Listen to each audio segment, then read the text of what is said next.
বাবলি হয়ে ধরা দেবেন শুভশ্রী গাঙ্গুলি, সাথে আছেন আবির চট্টোপাধ্যায়। দুজনে সিনেমার পর্দায় ফুটিয়ে তুলবেন বুদ্ধদেব গুহর জনপ্রিয় উপন্যাস বাবলির গল্প, যেটি পরিচালনা করেছেন রাজ চক্রবর্তী। আসছে আগস্টেই দেখা যাবে এই সিনেমাটি। বছরের শুরুতেই নতুন সিনেমার ঘোষণা দিয়েছিলেন পরিচালক রাজ চক্রবর্তী। বুদ্ধদেব গুহর জনপ্রিয় উপন্যাস বাবলিকে উপজীব্য করে একই নামে ছবি নির্মাণ করছেন তিনি।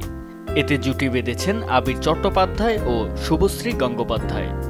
দ্বিতীয় সন্তানের জন্মের পর এবার স্বামীর পরিচালনায় পর্দায় ফিরছেন এই অভিনেত্রী।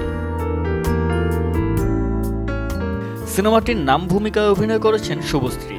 তার চরিত্র বাবলি একটু গোলগাল, নিজের মোটা হওয়া নিয়ে ভেতরে ভেতরে আছে একটা দ্বন্দ্ব। অন্যদিকে অভি সুঠাম দেহের অধিকারী, যে চরিত্রে অভিনয় করেছেন আবির। ব্যাডমিন্টন থেকে স্পোর্টস, সবেতেই সে দুর্দান্ত। এই অভি আর বাবলিরই ভালো লেগে যায় একে অপরকে, কিন্তু এত সহজ নয় এই প্রেম কাহিনী। মনের কথা মুখ ফুটে বলার আগেই দূরে চলে যায় একে অপরের। এরপরই অভির জীবনে আসে ঝুমা। এই চরিত্রে পর্দায় ধরা দিয়েছেন সৌরসেনী মৈত্র। বাবলি যখন অভির কাছে ফেরার কথা ভাবে, তখনই ঝুমা অভির সম্পর্ক তার মনে তৈরি করে নানা প্রশ্ন।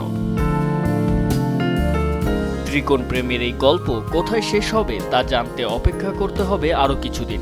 30 আগস্ট পশ্চিমবঙ্গের প্রেক্ষাগৃহে আলোর মুখ দেখবে বাবলি। জুবাইর হোসেন সজল, চ্যানেল 24।